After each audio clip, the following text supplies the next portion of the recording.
ahora podemos empezar. Perfecto.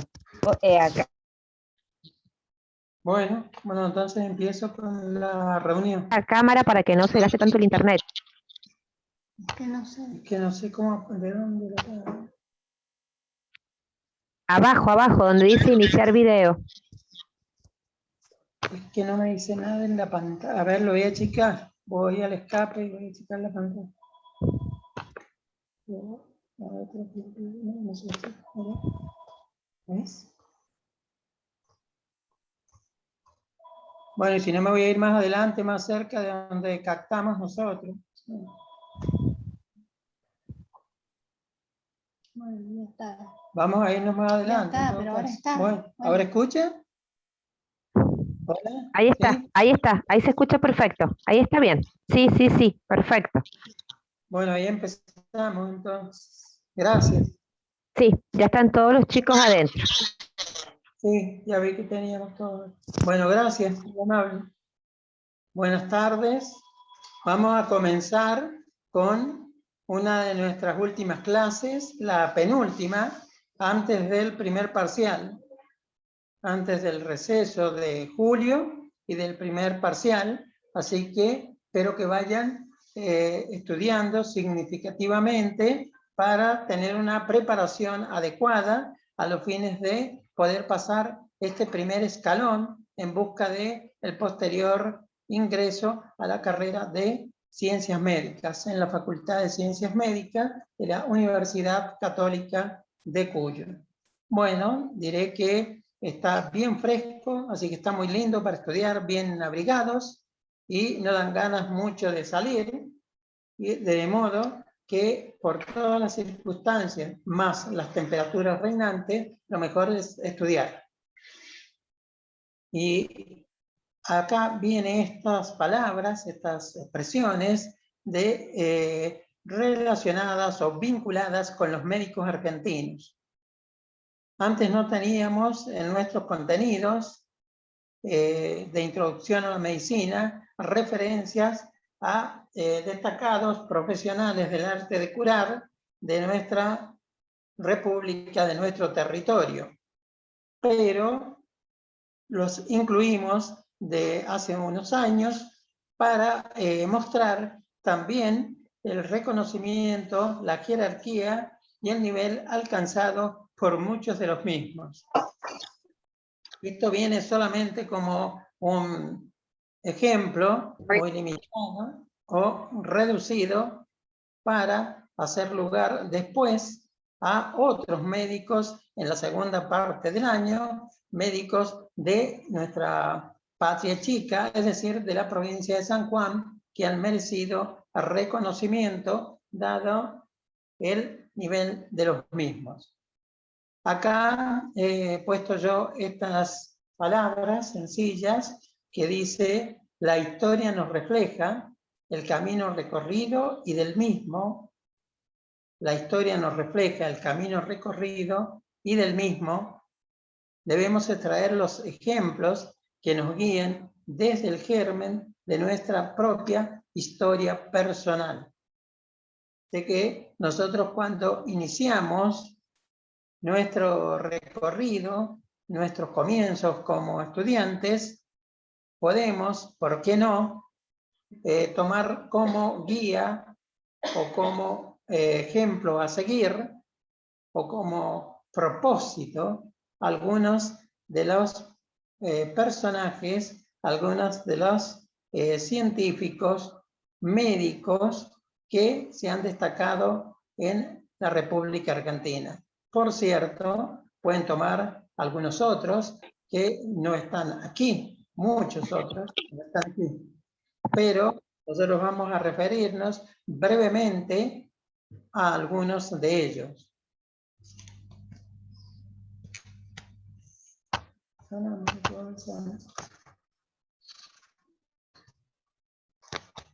Ahora vamos a hablar, aunque no sea cronológicamente, el médico con el cual tendríamos o podríamos comenzar, pero es más conocido por todos ustedes, por todos nosotros, el doctor René Jerónimo Favaloro.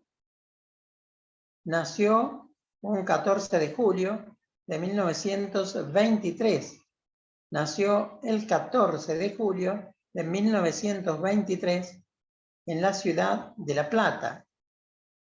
De origen muy humilde, desde el punto de vista social, desde el punto de vista económico, René Favaloro fue hijo de un padre ebanista y de una mamá modista. Estudió en la escuela más conocida en aquel tiempo como la Escuela del Mondongo, donde hizo sus estudios primarios. Después cursó estudios secundarios en la misma ciudad que lo vio nacer y siguió estudios universitarios en la Facultad de Medicina de la ciudad de La Plata, egresando con el título de médico en el año de 1949. Estuvo vinculado como estudiante al policlínico que estaba también cerca de su casa, de su domicilio, y al recibirse pretendió ingresar en el mismo.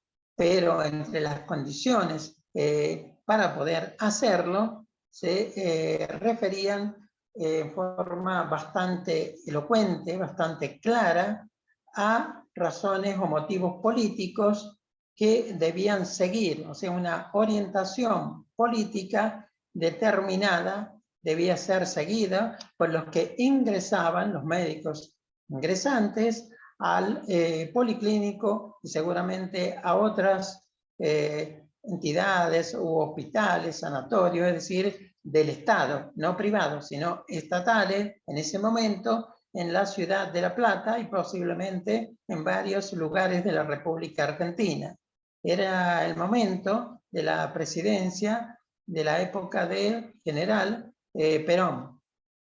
Él no aceptó esa limitación, él no aceptó esa obligación, más aún por cuanto había formado parte del centro de estudiantes, o sea, había sido un estudiante con una actitud activa ante las situaciones políticas y sociales imperantes en su ciudad. La consecuencia, dicho, no buscó lugares para comenzar a ejercer como médico. Es así como a través de un hermano suyo, también médico, logró ubicarse en una localidad llamada Jacinto Arauz, en la provincia de La Pampa, una población muy limitada, con aproximadamente unos 3.000 habitantes, y que en la actualidad tiene aún menos, aproximadamente 2.500 habitantes. Y allí nuestro reconocido Jerónimo Favaloro lo hizo como médico rural y médico cirujano general. Don René Favaloro hizo hincapié en ese lugar durante los años que estuvo en el mismo, sobre todo en la pobreza, en limitar la misma, en reducir la desnutrición de carácter infantil fundamentalmente. También trabajó intensamente para mejorar la salud de la mujer, mejorar los embarazos, reducir el número de complicaciones durante el parto. Es decir, que tuvo además una acción como partícipe en la sociedad de ese pueblo, y también instó a través de charlas, reuniones, a mejorar la mentalidad de la gente, a modificarla, a cambiarla, en el sentido de un proceso favorable a la salud y a reducir, por ejemplo, alcoholismo, tabaquismo, obesidad, es decir, procesos mórbidos que son frecuentes, por supuesto, lamentablemente, también en la actualidad. Durante todo este tiempo, el doctor René Favaloro, aun cuando estaba inmerso en aquellas lejanías, en aquel pequeño pueblo de la provincia de La Pampa, él mantuvo siempre una actitud activa, una actitud fervorosa en favor de los conocimientos, que como no tenía entonces internet, lo hacía a través de distintas revistas de carácter científico, y sus amigos conocidos directamente desde la misma ciudad de La Plata lo dejaban actualizarse, diremos así, a través del envío de publicaciones de revistas médicas y otras que conseguiría seguramente por su propio interés para estar siempre actualizado. De este modo es como debió estarse actualizando, sobre todo en los avances de lo que a él más le gustaba, la cirugía, especialmente de tórax y cardiovascular. Es así como se va a Cleveland, Ohio, en 1962, Estados Unidos, y después de hacer varios años en dicho hospital, dicho centro de salud de alta complejidad, y estuvo ahí alrededor de unos 5 años, pero primero realizó su cirugía, que después lo hizo merecedor al reconocimiento internacional, cual fue el bypass o el puente aorto coronario. Primero lo hizo en animales, por ejemplo en perros, y después de haber experimentado durante un tiempo con los mismos, que efectuó por vez primera, el 30 de noviembre de 1967, su primera cirugía con una persona a través de la utilización de venas que iba a colocar como puente en las zonas donde se producía una obstrucción a nivel de las arterias coronarias, para lograr de esa manera, como la palabra lo indica, salvar la obstrucción o el obstáculo. Después de este notable reconocimiento que alcanzó desde el punto de vista internacional y de permanecer otros años más en los Estados Unidos, regresó al país en 1971, es decir, que estuvo aproximadamente 9 años en ese país. Al regresar en 1971, se hizo cargo del Departamento de Diagnóstico y Tratamiento de Enfermedades del Tórax y Cardiovasculares del reconocido Sanatorio Güemes de Buenos Aires,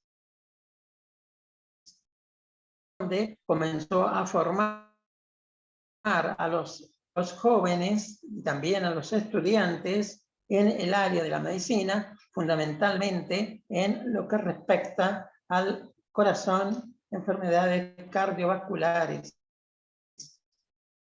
También fundó la fundación que lleva su nombre, que es la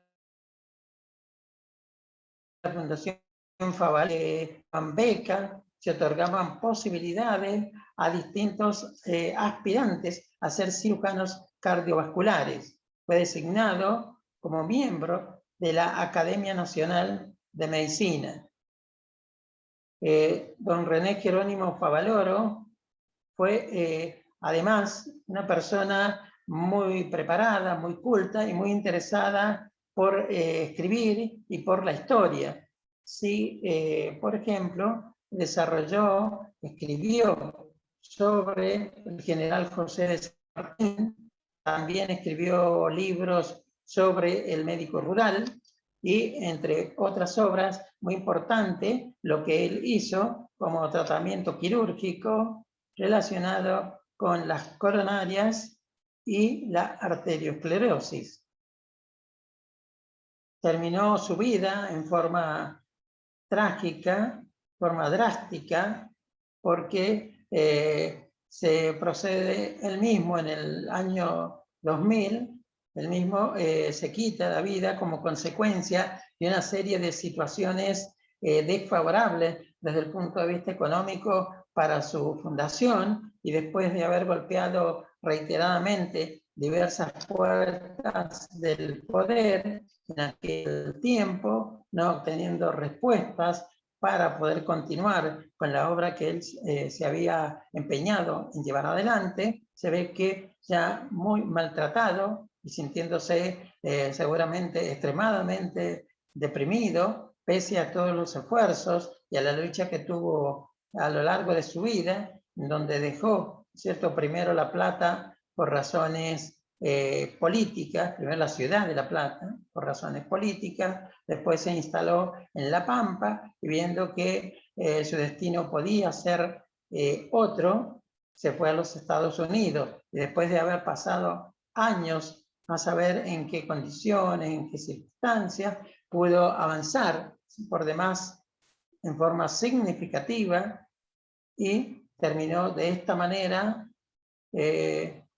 pero como ven, se pudo lograr un objetivo muy importante a pesar de las vicisitudes más políticas y económicas que de otros origen o causa, como es bastante lamentable y frecuente en nuestro país. Sin embargo, vean ustedes este ejemplo de tesón, de capacidad, de estudio, de interés por la investigación y por el avance de la ciencia.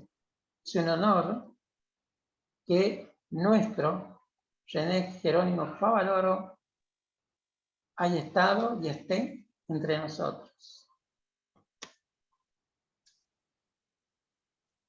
Vamos a pasar a otro gran médico argentino, el pediatra Carlos Gianantonio. Nació en Buenos Aires el año de 1926. 1926 estudió en la Facultad de Ciencias Médicas de dicha ciudad y fue practicante en diversos hospitales, pero fue la figura sobresaliente del Hospital de Niños Ricardo Gutiérrez durante toda su vida. Entre 1946 y 1954 se destacó en su labor como practicante, como estudiante de medicina, a punto tal que en el año de 1953 recibió el premio al mejor estudiante de medicina de todos los hospitales de la ciudad de Buenos Aires. De gran capacidad y de un espíritu ávido de conocimientos, partió con destino a los Estados Unidos con una beca, después de haberse recibido en el año de 1954, para trabajar en el Hospital de Pensilvania con el eminente pediatra Waldo Nelson, uno de los más destacados pediatras del mundo, y vinculados no solo a la pediatría desde el punto de vista del ejercicio de la misma, sino también como autor de un importante tratado de la pediatría que se sigue como libro principal o uno de los más importantes de esta especialidad. Trajo conocimientos nuevos sobre la fisiología renal e hidratación endovenosa, entre otros avances que había notado en los Estados Unidos cuando fue a trabajar en Pensilvania. O sea que el doctor Gianantonio se destacó en todo el área de la pediatría, pero fundamentalmente en la parte renal, en la fisiología del riñón, la hidratación endovenosa, y desde 1964, es decir, desde los 38 años aproximadamente de edad, comenzó a publicar en el Journal Os Pediatris sus trabajos sobre el síndrome urémico hemolítico, una enfermedad que es muy frecuente en la República Argentina. El síndrome urémico hemolítico es una enfermedad que se encuentra en nuestro país como una de las de los países con mayor frecuencia de dicha patología.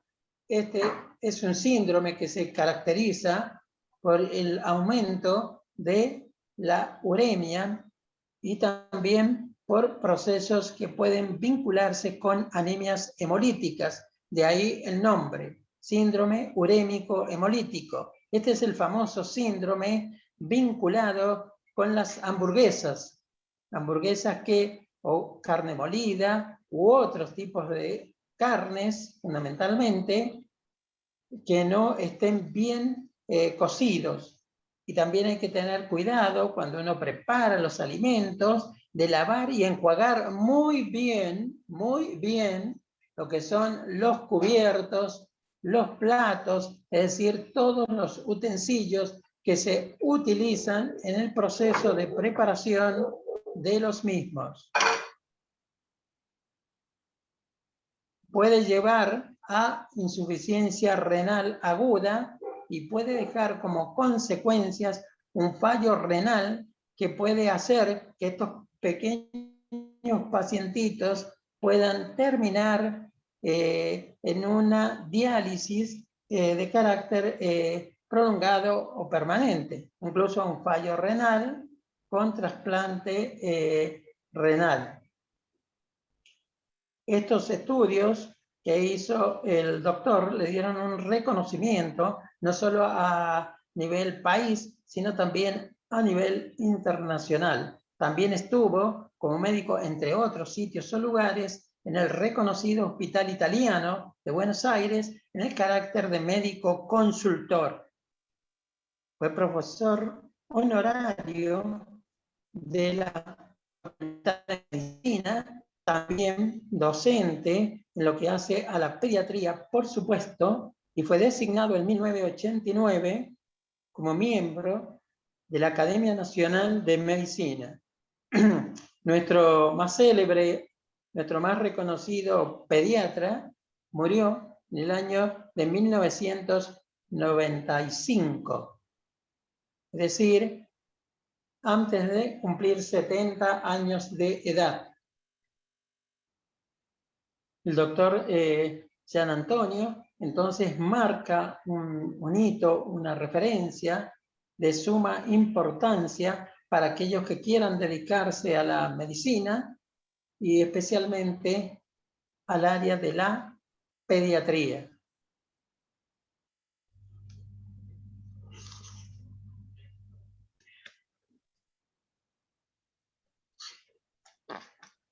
La doctora Rojas, a continuación, va a desarrollar la historia de la doctora Grierson.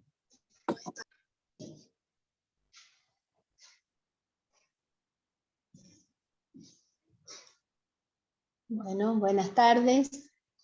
Vamos a hablar entonces de la doctora Grierson. Nació en Buenos Aires el 22 de noviembre de 1859. Durante su infancia vivió en la pradera de Buenos Aires. Luego residió en Uruguay y también en Entre Ríos. Su padre era escocés y su madre irlandesa, y de ellos heredó las virtudes que destacarían a esta doctora durante toda su vida.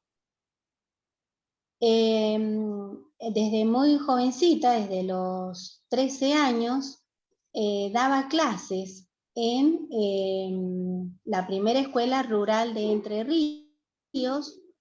Luego estudió magisterio y Sarmiento le quería dar un cargo para que enseñara en una escuela de varones en Entre Ríos. pero ella se negó porque tenía otros planes y sus planes estaban al lado de un enfermo y se preocupaba por la salud. Estudió medicina y se recibió en Buenos Aires en el año 1889. Mientras estudiaba medicina, se agregó en un laboratorio de histología y a la vez que hacía prácticas en la asistencia pública. Cuando se recibe, su tesis de doctorado tuvo por título Histero-ovariotomías ejecutadas en el Hospital de Mujeres. Cuando se recibió entonces, se agrega en el Hospital San Roque, que luego fue el Hospital Ramos Mejía. Ella fue la primera médica argentina y la primera mujer en recibir un título universitario en América del Sur. Ella se destacó y estudió más que nada en ginecología y obstetricia. Creó el Consejo Nacional de Mujeres de la Argentina y fue vicepresidenta del Congreso Internacional de Mujeres, que se reunió en Londres en 1899. Ella viajó a Europa y se especializó en París en ginecología y obstetricia, o sea, se perfeccionó. Y también recorrió hospitales y lugares, en algunos lugares como en Viena y en Berlín. También podemos decir que como a ella le gustaba eso de enseñar, se presentó para un cargo en la cátedra de obstetricia como profesor suplente. Sin embargo, en esa época no fue aceptada porque las mujeres no se aceptaban para dar clases en las cátedras de la universidad. Sin embargo, ella se las arregló de algún modo para enseñar igual ginecología y obstetricia. Otra de las cosas que hizo, escribió algunos libros, entre ellos uno, Masaje Práctico, y fue como previo a lo que sería la kinesiología. En 1910 se reunió en Buenos Aires el Congreso Femenino Internacional, el cual fue presidido por ella, por la doctora Grierson. Otras cosas que hizo, se destacó también en la Comisión de Sordomudos del Patronato de la Infancia.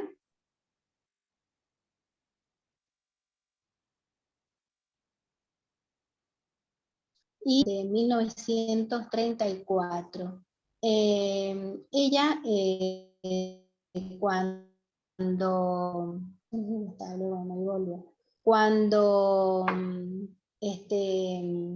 antes de, al último, antes de fallecer, era muy pobre, su jubilación era muy pobre. Sin embargo, ella donó un terreno que tenía en Los Cocos, en Córdoba, y ese terreno después se utilizó para construir una escuela que lleva su nombre.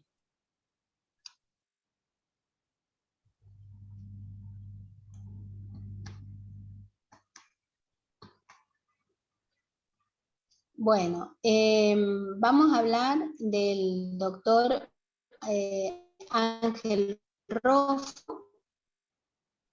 Doctor Ángel Roffo, podemos decir que fue pionero de la lucha antabáquica en la Argentina, y él escribió mucho para llegar a la población de algún modo, para que no fumaran, para que no tuvieran el hábito de fumar, por lo malo y lo que, bueno, ya veremos por qué es que él relacionó el tabaco con el cáncer. Roffo nació a fines del año 1882 y a los 20 años de edad ingresó a la Facultad de Ciencias Médicas. Desde estudiante concurría a la cátedra de Anatomía Patológica, en la que pasaría buena parte de su vida.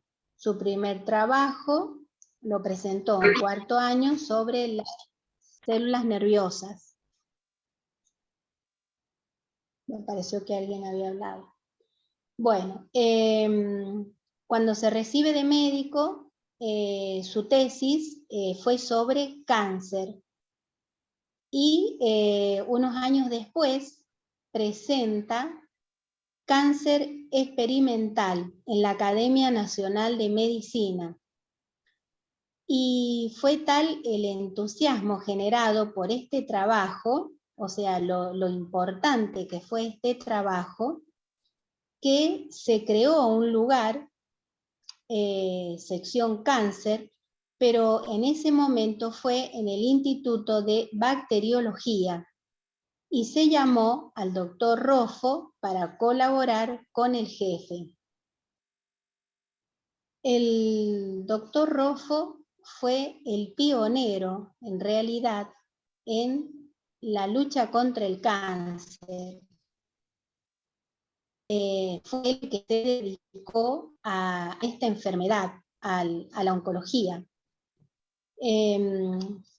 Luego, o sea, ya que estaba, primero le habían dado un lugarcito en ese instituto, debido a la necesidad, se creó el Instituto de Medicina Experimental, designándose al doctor Roffo como su director.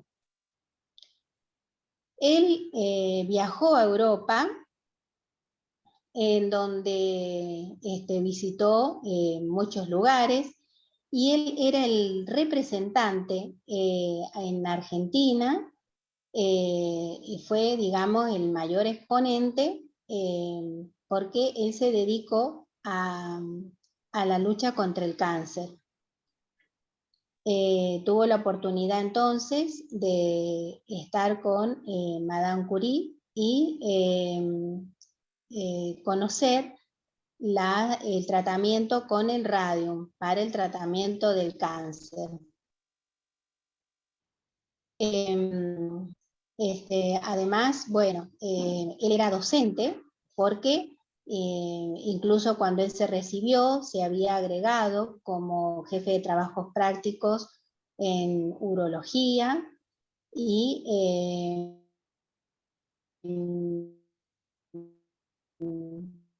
en patología. Entonces, cuando él viajó a Europa por diferentes países, tuvo un ofrecimiento en Berlín especialmente para quedarse y para dictar cátedras. Él había viajado con su esposa, la conexión es inestable.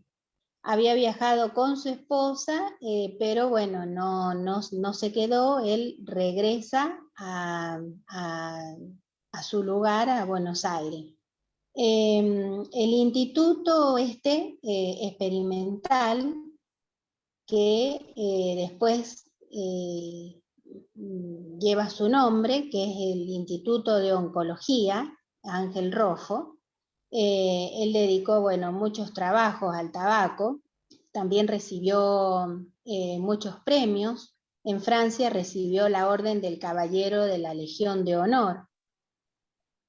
Y falleció en Buenos Aires el 24 de junio de 1947.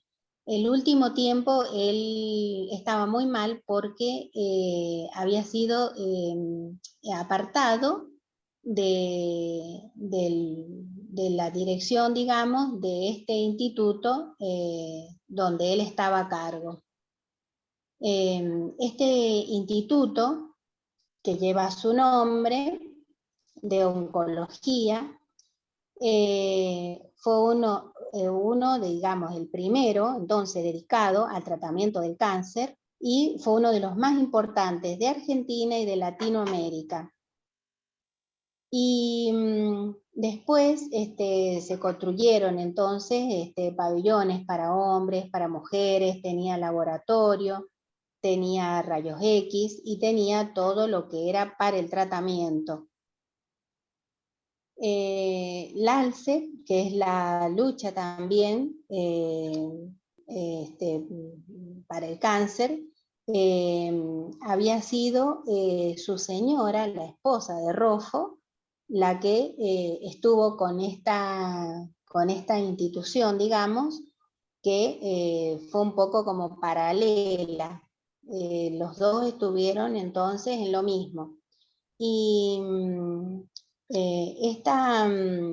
este instituto, digamos, el Instituto de Oncología, luego fue dependiente de la universidad, y bueno, tuvo que recibir mucho apoyo también económico para poder solventar todos los gastos y para poder tratar cada vez más gente que acudía a este lugar.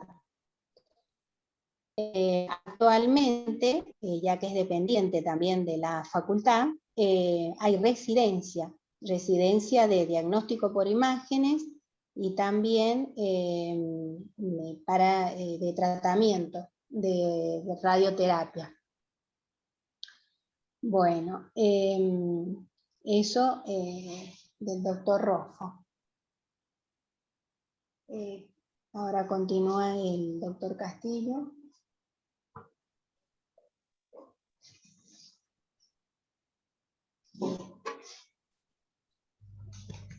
Ahora vamos a continuar con los premios Nobel de Medicina y Química, porque son los que nos interesan particularmente o especialmente. El premio Nobel fue concedido a partir de una iniciativa de Alfred Nobel, un sueco que había acumulado importantes bienes, una importante riqueza. El patrimonio lo había logrado como comerciante, pero también como investigador, porque Alfred Nobel fue el que desarrolló la dinamita y mejoró la pólvora, logrando que la misma no tuviera humo, es decir, pólvora sin humo. Hay quienes dicen, hay quienes sostienen que Nobel tomó esta actitud al hacer su testamento de donar gran parte de sus bienes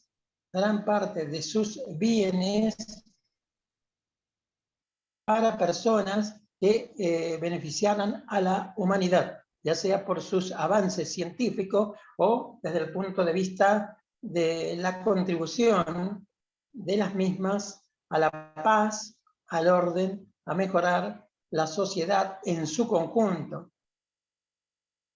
La causa o el motivo por el cual lo hizo, según muchos, es porque se sentía mal, dado que había desarrollado la dinamita y la pólvora, causando por esos descubrimientos en la aplicación o el uso de los mismos numerosos decesos, fallecimientos, discapacidades entre distintos seres humanos.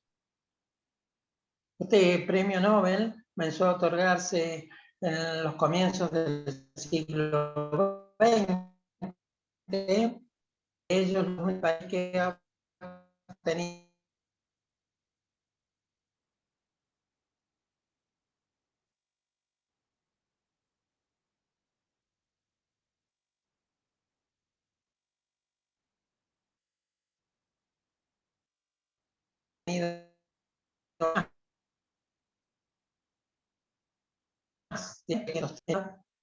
Francia como los países con mayor número de premios Nobel. Profesor, ¿me escucha?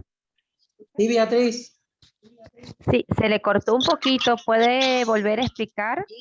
Sí, cómo no. El Bien, decir gracias.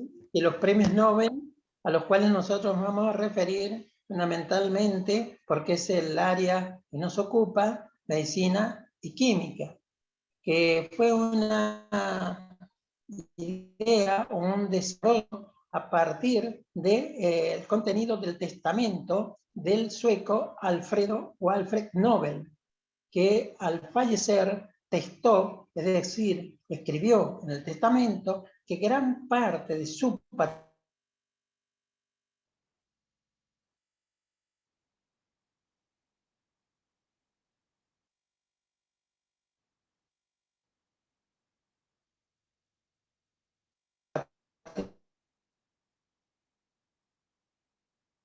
Profe, se le volvió a cortar.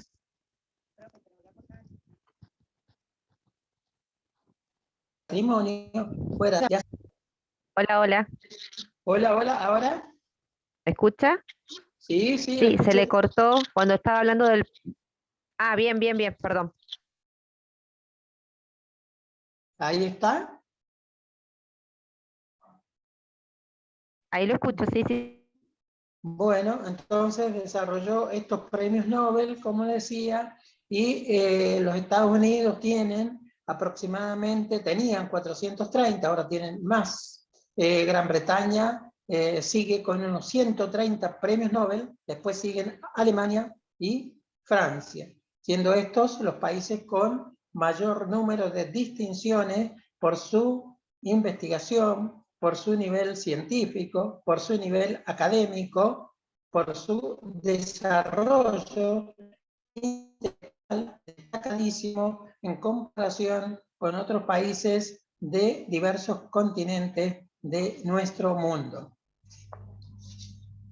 Acá vamos a pasar a continuación a un verdadero genio de la medicina argentina, el doctor Bernardo Alberto Hussey. El doctor Bernardo Alberto Hussey dijo que la investigación, o mejor dicho, que de la investigación o los procesos relacionados con la misma dependen la salud, el bienestar, la riqueza, el poder y, muy bien dicho, hasta la independencia de las naciones, por no decir que se expresa su propia soberanía, diré yo, a través de los grandes avances científicos que le otorgan al país no solo distinción, sino recursos económicos y lo ubican, lo posesionan como los países más importantes. Este genio argentino nació en Buenos Aires un 10 de abril del año de 1887 y falleció en el año de 1971. Nació entonces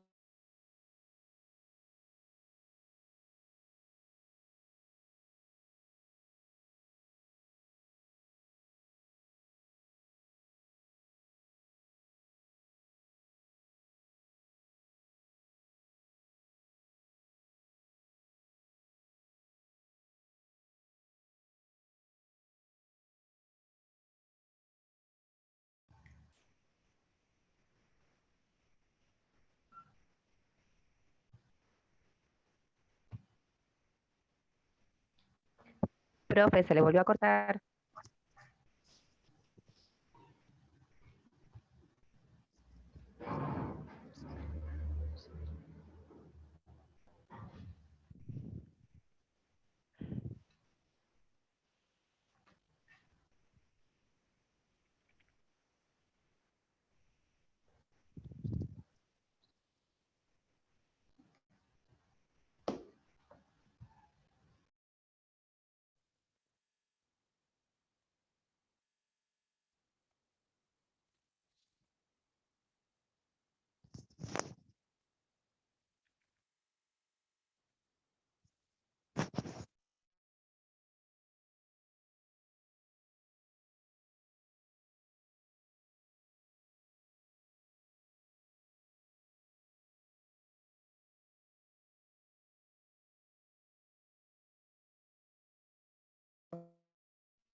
Hola, ¿me escuchan? Sí, sí, lo escuchamos.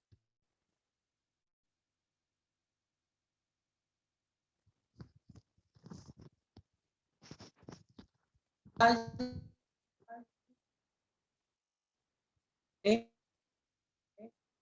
muy importante. No, Como decía, desde el año 2000, desde el año, perdón, 1907, estuvo en la cátedra de fisiología dictando dicha especialidad en la Facultad de Veterinaria desde 1910 a 1919. Él desarrolló una tesis, lograr el doctorado con relación al pulso venoso. Fue jefe de patología y fisiología. Todavía la presentación no la he cambiado. ¿Saben, chicos? La presentación ahí la seguimos. dicción. Lo mismo. Sí, que no se puede ver, me dicen los chicos, vamos a ver ahí. Bien, Porque- perfecto. Una preguntita, ¿la presentación está subida a la plataforma? Sí, después yo de todas maneras, claro, Bueno, sí, así que no hay problema. Después los chicos lo pueden bueno, ver ahí. entonces sigue Ahí, explicando. ahí- bueno, ¿cómo no? Decía Sin, que sin compartir pantalla. sin la imagen. Ajá. A lo mejor ahí se puede volver a ver. ¿Me escuchó? Vamos a ver. No, ¿Sí? no importa, no importa, no la comparta porque se le corta el audio. Ah, Siga así, entonces, termine de explicar así y los chicos lo van a ver desde la plataforma. bueno, perfecto. Entonces decía que dictaba fisiología en la Facultad de Veterinaria, además de medicina, en veterinaria desde el año 1910, casi una década, porque estuvo hasta el 1919. Sobre pulso venoso fue su doctorado y fue jefe de fisio y de fisiología y patología. Bernardo Alberto Cusey, para que vean la capacidad intelectual de este hombre tan destacado, no disfrutó de ninguna beca, de ninguna pasantía, no estuvo nunca fuera del país, en los grandes centros de investigación, sino que todo lo hizo desde su ciudad de Buenos Aires. Fue también profesor en la Facultad de Ciencias Médicas entre 1919 y 1943.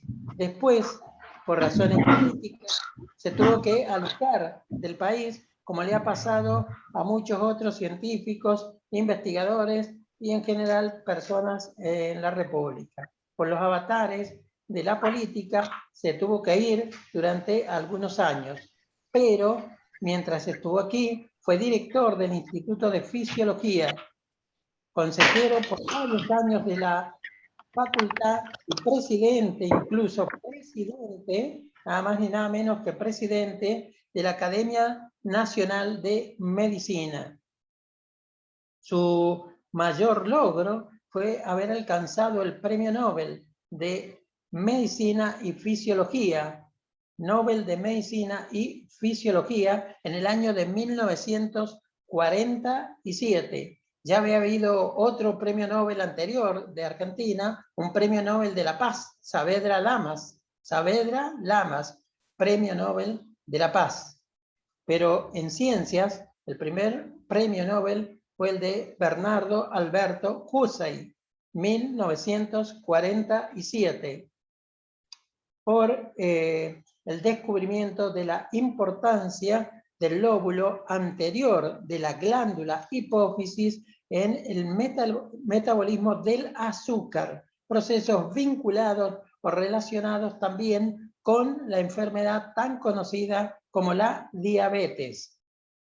También fue creador de la Asociación Argentina para el Progreso de las Ciencias, de la cual fue su presidente, y fue un iniciador, un precursor, un autor esencial en el desarrollo del famoso CONICET, Consejo Nacional de Investigaciones Científicas y Técnicas, el CONICET. Organizar entonces la investigación médica en nuestro país y vivir para la ciencia fue en síntesis el propósito de su vida. Dijo el doctor Bernardo Alberto Cussay, la investigación no la realizan los laboratorios, no la realizan los hospitales, sino los hombres competentes que trabajan en ellos. Falleció en la ciudad de Buenos Aires un día de primavera, un 21 de septiembre de 1971. Un destacadísimo investigador científico argentino al cual se le deben muchos aportes hasta el día de la fecha, es decir, hasta la actualidad. Podemos continuar con la labor de otro destacado científico nuestro, como fue o es el doctor Luis Federico Leloir. Como dijo Palladini, el doctor Leloir puso a la Argentina en el mapa mundial de la bioquímica.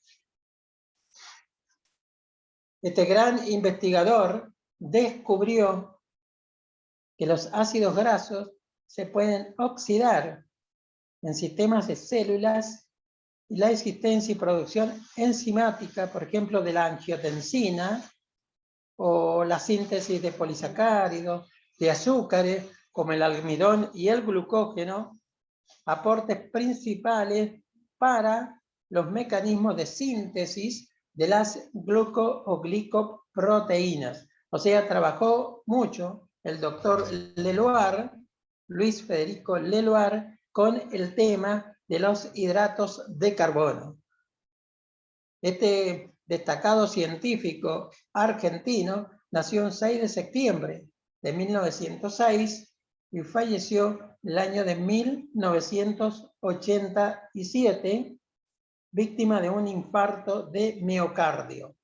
Y aquí lo interesante, entre otros puntos, del doctor Leloir, es que él nació en París, diríamos por un accidente, porque sus padres se encontraban en esa ciudad europea, en París, en el momento de producirse su nacimiento, porque su papá estaba afectado por una grave enfermedad que lo había hecho trasladarse junto con su familia hasta la capital de Francia para ser mejor, o pensó que sería mucho mejor atendido, que tendría más posibilidades de sobrevivir a su patología. Sin embargo, estando en esa ciudad, fallece. Lo mismo le pasó al sanjuanino célebre, el doctor Guillermo Rawson. También falleció en París, también falleció en Francia, a donde también había concurrido, se había trasladado por un problema de salud.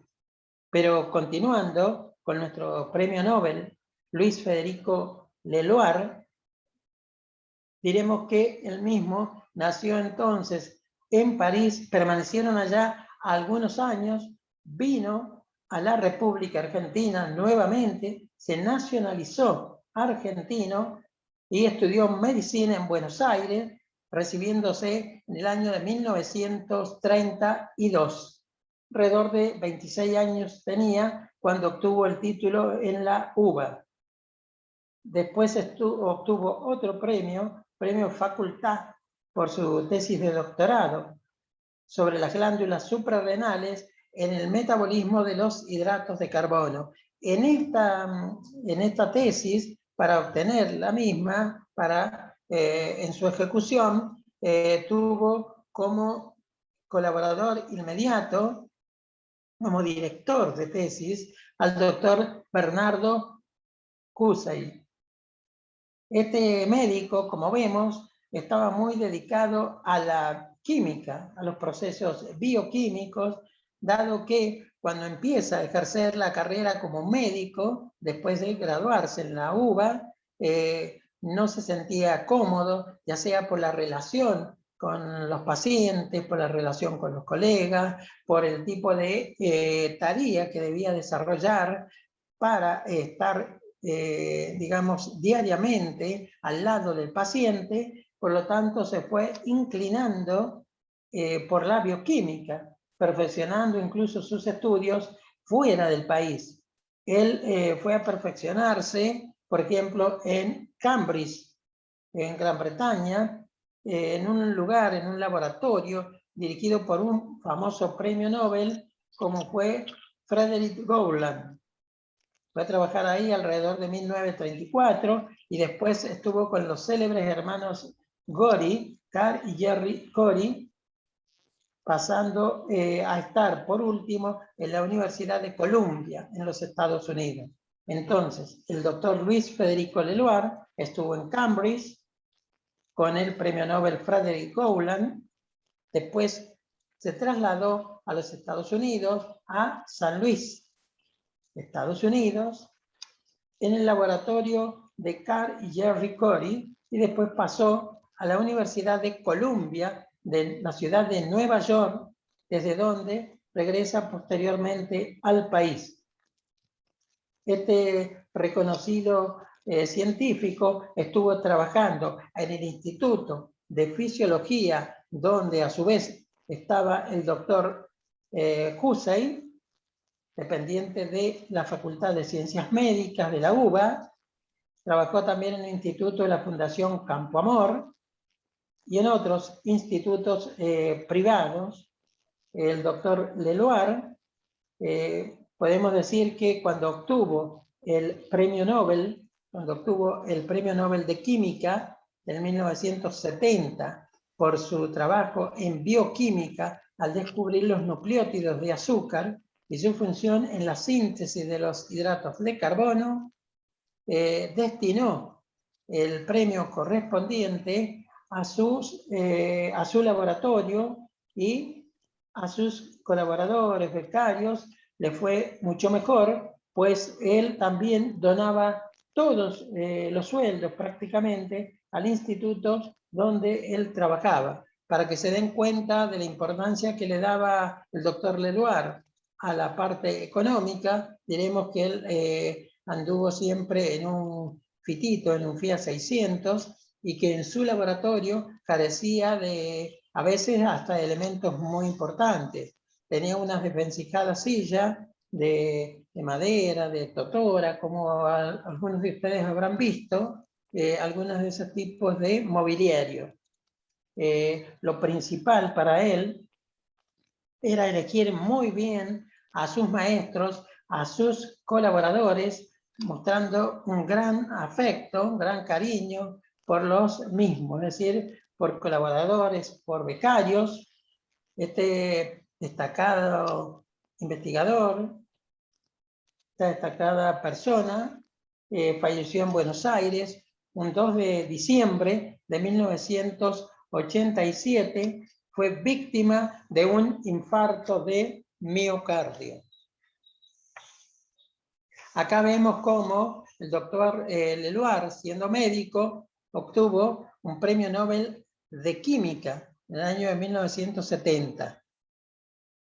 En cambio, vamos a ver a continuación a César Milstein. César Milstein, un químico que obtuvo el premio Nobel de Fisiología y Medicina.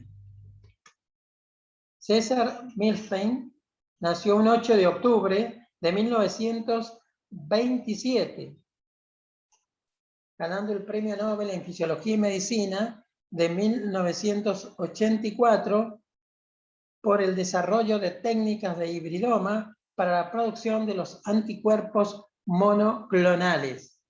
El doctor Milstein nació en Bahía Blanca, nació en la ciudad de Bahía Blanca, era hijo de padres judíos, su nacimiento tuvo lugar, como he dicho, un 8 de octubre de 1927. Los papás del doctor Milstein eran emigrantes ucranianos. Realizó casi toda su labor científica como investigador en Cambridge, en Gran Bretaña, en Inglaterra. Cursó sus estudios primarios y secundarios en el sur de Buenos Aires, en su ciudad natal, la ciudad de Bahía Blanca. Después se instaló para seguir el doctorado en química en la Facultad de Ciencias Exactas, Físicas y Naturales. Al igual que el doctor Leloir, no fue sobresaliente como alumno, sino un alumno regular. Puedo decir, con respecto al doctor Leloir, que tuvo que rendir varias veces, por ejemplo, anatomía. Terminó sus estudios el doctor Milstein, César Milstein, en 1952. Su interés por la química lo llevó a la cátedra de Química Biológica de la Facultad de Medicina y en 1957 obtuvo un importante logro porque ganó por concurso la incorporación al reconocido Instituto Malbrán y logró también con ello una beca para trabajar en Cambridge. Aceptó la beca y permaneció 4 años en Inglaterra para después comenzar ya su labor en el Instituto Malbrán, donde fue jefe de biología molecular. Por causas políticas, una vez más, también por avatares de nuestra política, fue perseguido, quizás él no tanto, pero sí sus compañeros de trabajo, incluso algunos fueron excluidos del Malbrán, del instituto, y él por solidaridad también se alejó del mismo.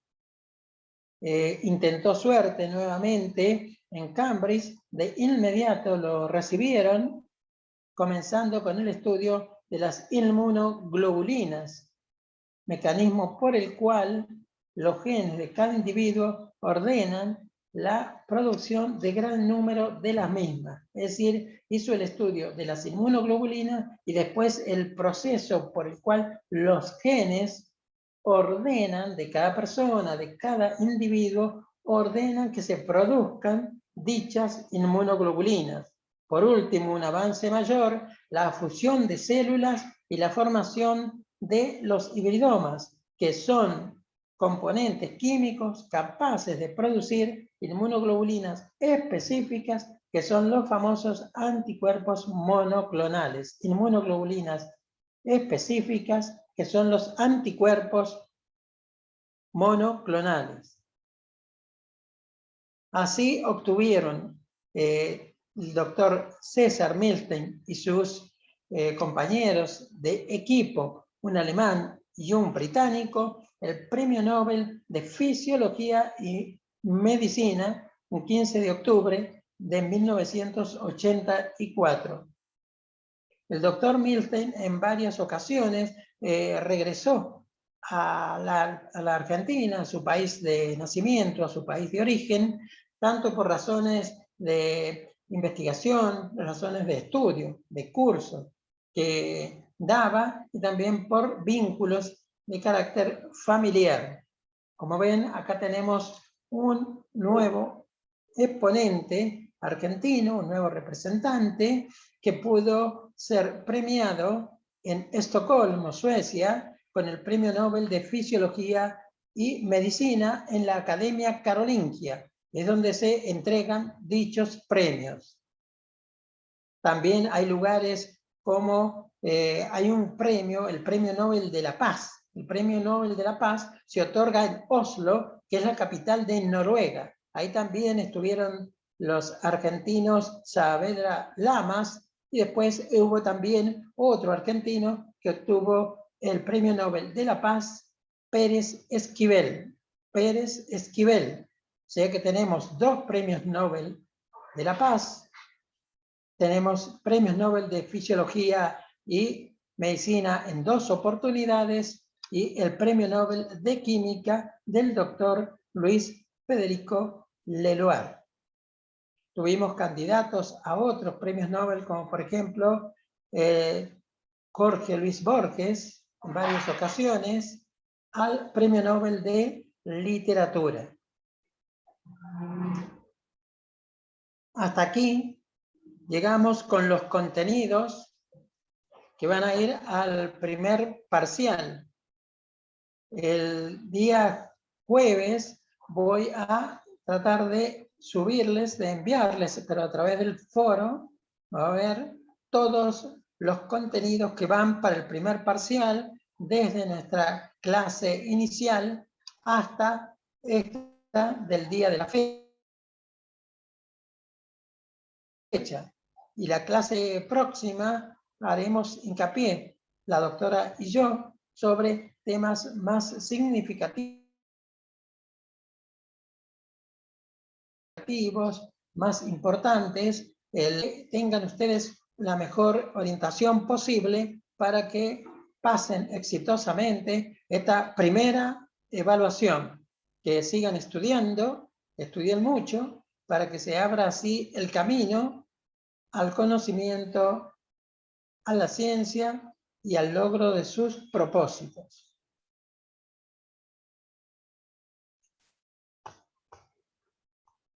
No sé quién es. Hola. No se habrá cortado, ¿no? Sí, profe, lo escuchamos.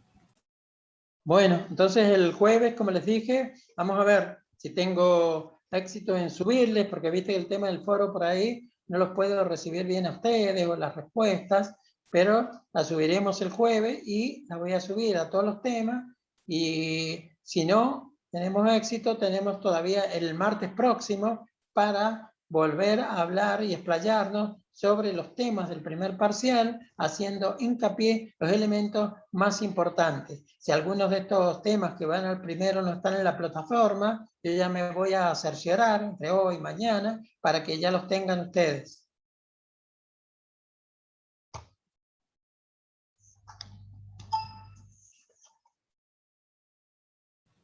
Dele, profe, gracias, nos vemos. Y andes bien, pasen buenas tardes, buenas Gracias, noches. profe. Bien, estudiar, estudiar.